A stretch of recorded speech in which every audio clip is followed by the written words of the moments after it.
Sot që flasim ndaj numri 2 të qeverisë shqiptare, zonjës Balluku, prokuroria e posaçme ka 7 deri në 8 procedime penale. Çka tregon që kemi të bëjmë me disa fraksione, disa dosje të ndryshme, mbi gjëra të ndryshme që lidhen me element korruptiv dhe jo vetëm me materiale që fillojnë nga akuza më e thjeshtë ndaj një zyrtari, një shtetari, që është shkelja barazisë në tender apo shpërdorimi i detyrës, po shkojnë deri tek pastrimi i parave dhe korrupsioni.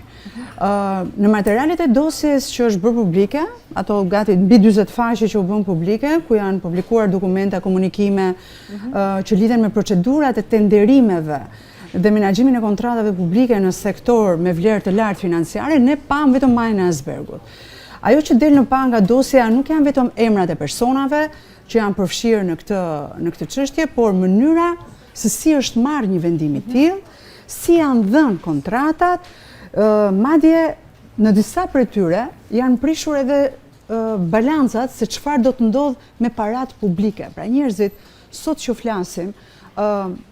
nuk dinë akoma se çfarë është bërë me paratë e tyre, se janë taksa paguesve shqiptar. Janë edhe ca paratë të tjera që janë vënë në patronazh po zonjës Balluku që vjen të jetë në detyrë për t'i menaxhuar. Sigurisht se